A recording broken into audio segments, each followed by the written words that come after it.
시장 2,900선 위, 그리고 코스닥은 786선 위에서 거래 마칠 준비하고 있습니다. 시원하네요. 이제 뭘 보고 어떤 걸 주의해야 할지, 열광해야 할지 얘기 나눠볼 구간인 것 같습니다. 시장에 대한 명쾌한 해석, FR자산관리 길건우 대표와 함께 하시죠. 대표님 어서 오십시오. 안녕하십니까? 네, 반갑습니다. 분위기가 또 지난주도 좋았는데 네. 또 좋아졌습니다. 그러니까요. 그래서 이쪽은 어떠려나 싶은 쪽이 있네요. 그간 눌렸는데 다시 제자리 돌려놓는 쪽이 생겨가지고요. 바로 신재생 보겠습니다. 태양광, 풍력, 햇빛, 바람. 어때요? 네, 뭐 햇빛 연금, 바람 네, 연금 얘기하는 맞아요. 거예요. 네, 사실은 이제 그 이재명 대통령이 후보 네. 시절에 공약으로 내세웠죠. 그죠. 그다음에 이제 첫 번째 대선 토론회에서도 이 얘기를 또 했단 말이에요. 네, 그러다 보니까 그때 당시에 풍력주가 잘 갔고요. 태양광은 조금 쉬고 있었습니다. 네, 뭐 그러다 보니까 뭐 이게 정책으로 진짜 나올까라는 얘기들도 있었는데 지금 나오는 자료처럼 앞으로 2030년까지 신재생의 비율을 굉장히 많이 높이겠다라는 얘기가 나오고 있고요. 그다음에 이제 지금은 대놓고 이런 얘기도 나오잖아요. 에너지 고속도로. 네. 그러면 그 아랫동네에서 생산된 태양광과 그다음에 풍력으로 인한 전력을 수도권으로 끌어올린다. 뭐 이런 얘기들까지 나오다 보니 진짜로 방향성이 이쪽으로 갈 수 있겠구나라는 게 조금 그려지고 있는 것 같고요. 그러다 보면 정부 입장에서 이렇게 밀어주는데 주가가 못 가는 건 사실 말이 안 된다라고 생각하시면 될 것 같고 특히 이제 풍력과 태양광 같은 경우에는 간밤에 미국 시장에서도 주가가 굉장히 좋았습니다. 왜 그러냐면 사실 그 태양광과 풍력 같은 경우가 미국 시장에서 잘 가다가 멈췄다가 잘 가다가 멈췄다를 계속 반복을 하고 있는데 가장 큰 이유는 보조금 때문인 것 같습니다. IRA 보조금을 조금 바꿔서 기존보다 더 빨리 끝내겠다. 뭐 이런 얘기들이 나오고 있는데 간밤에 태양광 관련주들이 미국에서 잘 갔어요. 네. 썬런 같은 경우도 썬런. 굉장히 잘 갔거든요. 왜 잘 갔냐를 따져보니까 요즘에 그 태양광 업체들이 엄청 로비를 하고 있답니다. 뭐 그러다 보니 이게 우리나라까지 영향을 조금 미치는 구간이다라고 생각을 해보시면 될 것 같고, 그럼 지금 구간에서 정책 모멘텀만으로 뭐 특히 이제 오늘 하나솔루션 같은 경우는 정말 날더라고요. 그러면 이제 여기서 더 갈 거냐, 아니면 단기적으로 끝날 거냐, 예. 이제 이게 조금 고민이 되실 텐데 저는 개인적으로는 충분히 더 갈 수 있다라고 보고 있습니다. 그래요? 네. 사실 이 얘기 나올 때 그러니까 내수를 더 잘하는 HD 현대 엔소를 봐야 한다라는 의견도 있었는데 네. 사실 태양광이 이렇게 우리나라뿐만이 아니라 미국에서 강하다면 먼저 살펴볼 종목은 하나솔루션이잖아요. 맞아요. 그래서 궁금했거든요. 네. 근데 추가 시세 후보군을 보니까 네. 하나솔루션에 집중하시더라고요. 맞습니다. 모멘텀은 하나만 있는 것보다는 여러 개가 있는 게 더 네네. 낫다라는 관점으로 보시는 게 좋을 것 같고요. 국내 이슈를 기준으로만 본다라고 하면 국내에서 갑자기 신재생 쪽이 기대감만으로 올라가기는 합니다. 근데 이제 기대감만으로 항상 주가는 초반에 달려가기는 하지만 실적이 안 찍힌다라고 하면 금방 식어버리거든요. 그래서 이제 국내 사업만 하고 있다라고 하면 실질적으로 실적이 찍히는 데까지는 시간이 걸릴 겁니다. 여러 가지 정책들을 편다라고 해도 이게 정말 수주까지 이어지는 거는 뭐 빠르면 올해 하반기, 뭐 늦으면 내년 상반기부터 이제 실적이 잡힐 텐데 그 구간까지 기다리는 게 굉장히 힘들 수 있거든요. 근데 이제 하나솔루션 같은 경우에는 사실은 이제 미국이 중국 태양광 때리기를 여전히 하고 있고요. 그러다 보니까 이제 반사 수혜를 볼 거다라는 얘기가 가장 먼저 나왔어요. 그래서 동남아에 고일 관세 부과할 때 제일 먼저 움직인 게 사실은 한화솔루션과 OCI 홀딩스였는데 네. OCI 홀딩스 같은 경우에는 사실은 이제 웨이퍼 같은 원재료에 조금 더 집중하는 친구들이고 한화솔루션은 웨이퍼랑 모듈이랑 아예 세트로 만들어서 이제 지금 판매를 하잖아요. 그러다 보니까 가격적인 메리트까지 플러스 알파가 되는 구간이었거든요. 그러다 보니까 가장 세게 그때 당시에 움직였습니다. 그리고 앞에서도 잠깐 얘기했지만 미국 쪽에서도 여러 가지 이제 로비들을 하면서 IRA 보조금에 대한 것들을 조금만 딜레이를 시켜도 그러면 실적으로 바로 찍힐 거다라는 게 거의 이제 이렇게만 나라별로 따져본다면요, 미국 자체 수혜, 동남아 반사 수혜, 그다음에 국내 수혜, 그럼 세 개잖아요. 예. 그래서 오늘 가장 조금 세게 움직였다라고 생각을 해보시면 좋을 것 같고요. 여기서 개인적으로 정고점이 4만 딱 저기 보면 맞아요. 4만 750원 딱 50원. 써 있잖아요. 근데 오늘의 수급이라고 본다라고 하면 저는 뚫을 것 같습니다. 돌파력을 네, 보시네요. 돌파력을 충분히 가지고 있다라고 보고 있고 최근에 그 이재명 대통령의 후보 시절부터 나왔던 여러 가지 정책 관련주들의 패턴을 본다라고 하면요. 한 번에 끝나지는 않았어요. 네, 못해도 며칠간의 시세는 연속적으로 이어졌고요. 네. 야 여기서 더 간다라고 했는데 항상 고점을 높였거든요. 그리고 여기서 저는 또 플러스 알파로 하나로 본다라고 하면 예. 이 정책이 가시화되는 섹터 같은 경우에는 돌아가면서 순환매가 올 겁니다. 그럼 한 번으로 끝나지는 않을 거다라는 관점으로 보신다라고 하면 오늘 많이 오르긴 했지만 가지고 계신 분들은 조금 더 두고 보셔도 예. 좋을 것 같고요. 만약에 못 잡으신 분들도 있을 겁니다. 그러면 아마 내일 조금 더 가고 나서 잠깐 쉬기는 할 거예요. 그때를 다시 한번 노려보시는 게 좋지 않을까 싶습니다. 그러게요. 재밌는 시장이 된 것 같으세요. 대표님, 그러면 네. 지금 이제 3,000이라고 하는 목표가 마치 옛날엔 소설처럼 느껴졌다면 지금은 진짜 일어날 수도 있겠다 싶은 구간에 와 있잖아요. 2,900입니다. 그러니까요. 네. 대형주 계속 모아가는 전략 괜찮아요? 대형주를 모아가는 것도 저는 나쁘지 않다라고 보는 게 최근에 오늘 보시면 SK 하이닉스가 4% 올랐어요. 삼성전자는 지금 6만 원을 꼴딱꼴딱해서 옥탑과리를 하고는 있지만 그 이상을 보내주지는 않더라고요. 하지만 SK 하이닉스 같은 경우에는 확실히 HBM 쪽이 많이 기대감들이 여전히 남아있는 것 같습니다. 그래서 세게 가고요. 원전도 아침 시작할 때는 별로 안 간다라고 생각했는데 지금 거의 6% 올랐고요. 예. 그다음에 자동차도 요즘에 쉬었었는데 지금 사실은 G7 정상회의에 이재명 대통령이 간다라는 기대감 때문에 자동차도 가요. 현대차 2%, 기아차 2.3%, 현대 모비스 5% 가고요. 삼성은 또 이제 지주사 이슈가 계속 있죠. 삼성생명이 4.99% 갔습니다. SK 스퀘어 7%. 어찌됐건 대형주들 위주로 수급은 또 들어오고요. 저희가 이제 대형주 생각할 때 항상 외국인 수급을 또 생각을 안 할 수는 없잖아요. 사실 오늘 외국인 수급이 근 7일 사이에 가장 적긴 합니다. 네, 맞아요. 근데 이제 이것도 저는 잠깐 쉬어가는 구간이라고 생각되지 분명히 다시 들어올 수 있거든요. 그리고 등등등 따져본다라고 하면 아직은 대형주의 구간이다라고 보고 있습니다. 내일 또 선물 옵션 동시 만기이기도 하니까 네. 오늘은 조금 수축 국면이지만 매수 기조는 보인다. 정리하겠습니다. 이랬거나 저랬거나 코스피 예상지수는 2,900선 오늘 터치하고 내려오나 싶더니 다시 종가상 만듭니다. 코스닥도 786선에서 거래 마칠 대기하네요. 오늘 장도 고생 많이 하셨습니다.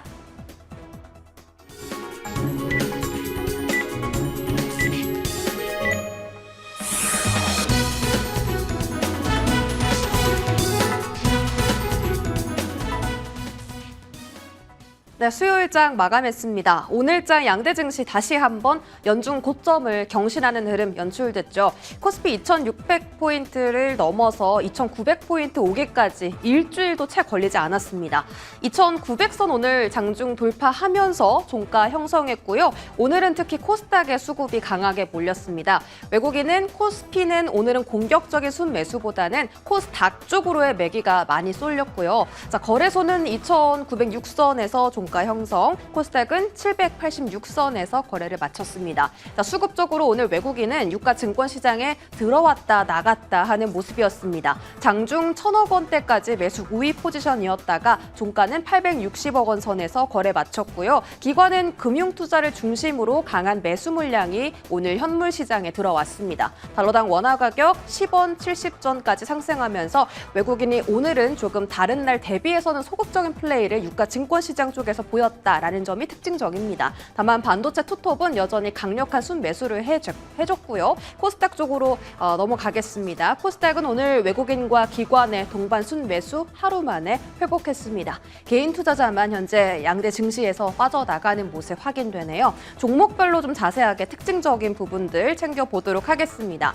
자, 먼저 반도체 투톱에 대한 러브콜은 외국인과 기관이 계속해서 나타내고 있고요. 특히 SK 하이닉스 쪽으로 오늘 외국인과 기관의 동반 순매수가 강하게 나왔습니다. 지금 SK 하이닉스가 52주 신고가를 경신할 수 있는지 거의 직전 수준까지 올라온 상황이라서요. 이번 주 후반부의 흐름 정말 기대됩니다. 4% 급등했고요. 삼성전자는 다시 6만 원 회복했습니다. 1.18%의 상승세 확인됩니다. 오늘 외국인이 코스닥에서 정말 많이 담았던 종목이 알테오젠을 제외하고 반도체 소보장 종목들이 많았습니다. 있습니다. 보시는 것처럼 한미반도체부터 리노공업, HPSP 14% 급등했고요. 이수페타시스가 9% 급등했고 장중의 시세를 오후까지 탄력적으로 끌고 가는 움직임이 굉장히 특징적이었습니다. 이 미중 협상에 대한 수혜가 이쪽 라인에 계속될지 후반부까지 지켜보시면 좋을 것 같습니다. 제약바이오 안에서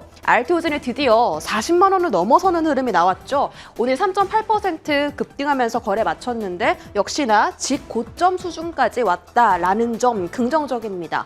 과연 6월 안에 고점을 경신할 수 있을지 오늘 전반적인 제약바의 분위기도 좋았습니다. 이쪽으로 넘어가서 저희 오늘 자동차 한번 볼까요?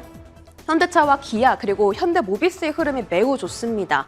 자동차 실적이 좋아서가 아니라 주주환원 정책과 그리고 지배구조 개편에 대한 기대감이 계속 커지고 있다는 점이 특징입니다. 자동차 부품단까지 1% 시세 주면서 한원시스템과 HL만도까지 전부 다 빨간불을 켜주고 있고요. 자, 방산은 보겠습니다. 방산 쪽은 어제는 좀 급등을 많이 했다가 오늘은 조정을 받는 형태의 흐름이었는데 현대로템은 오늘도 역사적인 신고가를 경신하면서 1.5%의 상승 흐름으로 거래 마쳤고요. 한화에어로스페이스는 3%의 급락 속에서 하지만 이평선을 지켜주면서 거래를 마쳤습니다. 2차 전지는 오늘 머스크 CEO의 엄청난 지지 속에서 전반적인 빨간불을 켜면서 마감했습니다. 하지만 그동안 좀 조정세가 많이 깊었기 때문에 LG 엔솔이라든지 에코프로 형제들 그리고 LNF까지 오늘의 반등이 그렇게 반가운 반등은 아닌 것 같습니다. 조금 더 여기서 올라줘야만이 2차 전지가 그동안에 좀 키웠던 낙폭을 회복하는 흐름이 나올 것 같고요. 지주사 단도 여전히 강합니다. 삼성물산 4%, SK 3.7% 급등했죠. 기관 쪽의 러브콜이 지주사 쪽으로 계속 확인되고요. 고점 논란이 있긴 하지만 지주사는 길게 봐야 된다라는 전문가의 분석도 상당히 많이 나오는 상황입니다. 자, SK 하이닉스와 삼성전자 다음으로 외국인이 가장 많이 사들인 것은 바로 두산 에너빌리티고요. 자, 오늘 5만 원 넘겨섰습니다. 오늘 6% 급등한 가운데 원전 섹터에 대한 집중도는 여전히 시장에서 계속되고 있다는 점이 특징입니다. 자, 그러면 거래 대금과 거래량으로 조금 더 자세하게 확인을 해보시죠. 거래량에서는요, 삼성전자, 두산 에너빌리티가 5월 달에 거의 1, 2등 싸움을 계속했는데 6월 달에도 그러한 흐름이 나오고 있습니다. 하나솔루션이 오늘 정말 오랜만에 급등했죠. 머스크 CEO가 태양광 쪽에 로비를 하고 있다는 점과 중국에서의 패널 우회 수출 금지 소식이 전해지면서 오늘 22% 오후장에 더 강력한 탄력을 보여주었고요. 이쪽으로 보면 한화솔루션 또 있네요. 오늘 거래대금 다 실린 쪽 다 시세를 높게 표출이 됐고요. 현대로템도 역사적인 신고가 경신, 카카오도 역시나 오늘 기관의 러브콜을 받으면서 2.8%의 상승을 이뤄냈습니다. 코스닥 넘어가시죠. 자, 코스닥 안에서의 거래량 상위 종목은요, 여전히 정책 수혜주 종목들이 상당히 눈에 많이 띕니다. 한국정보인증이 16%대 급등했고, 오전장 대비해서는 탄력을 조금 잃었다. 미스터 블루나 다른 종목들도 좀 마찬가지로 정책 수혜주들이 단기적인 움직임은 강한데 그 시세를 끌고 나가는 연속성에 대해서는 조금은 체력적으로 부족한 흐름이 나오는 종목들이 꽤 있네요. 8호는 오늘 그 상한가를 지키겠습니다. 태양광 관련 종목이고요. 이쪽에서는 알테오젠 거래대금 강하게 실렸습니다. 40만 원 뚫어냈기 때문에 이 강한 거래대금이 조금 더 추가 상승을 끌어올려줄 수 있을지 지켜보시죠. 아톤, 더즌, 우리기술투자, 다날 전부 다 이 전자화폐 관련으로 정책 수혜주 종목들입니다. 대형주와 중소형의 씨름이 계속되고 있습니다. 과연 주 후반부에는 어떤 섹터와 종목을 잡아야 내 포트를 조금 더 빵빵하게 채워갈 수 있을까요? 마지막 순간 함께 해보시죠. 네. 자, 내일장에 대한 전략은 이제부터 더 촘촘하게 세워봅니다. 사실상 이제 내일 수급적인 변동성을 좀 대기하고 있는 상황인지라 선물옵션 동시 만기일이기도 하고 수급 변화에 있어서 좀 우려를 해야 할지 아니면 요즘 시장 분위기 자체가 워낙 좋으니 사실상 계속해서 롱 편향적인 뷰를 갖고 있어도 괜찮을까 싶은데요. 대표님과 함께 내일장 공략 섹터 열어보면서요. 섹터 분석해 보겠습니다. 바로 확인해 보시죠. 톡신. 네. 예뻐지는. 네, 예. 예뻐져야죠. 아니 근데 대표님 조금 신기했던 건 네. 수출 베이스에서 내수 중심으로 지금 움직이잖아요. 네. 근데 수출 데이터가 오늘 잘 나왔잖아요. 그런 기류로서 보시는 거예요? 여기에 내수를 또 다시 얹을 수 있습니다. 아, 네네네. 왜냐하면 그 K 의료 관광은 사실은 수출일까요, 내수일까요? 내수죠. 네, 근데 이제 4월 달에 그 내수 데이터 중에 의료 관광 소비액 데이터가 나왔어요. 그러네요. 네, 근데 이제 지금 보시는 것처럼 1,877억입니다.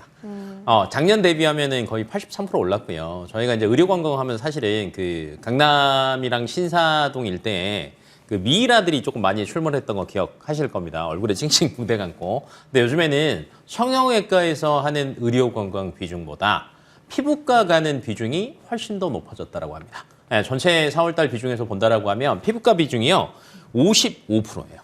성형외과가 25%입니다. 굉장히 많이 늘었고요. 예, 예. 데이터 보시면 이제 딱 보이실 텐데 야 이렇게 많이 간다라고 생각을 하실 텐데 많이 갑니다.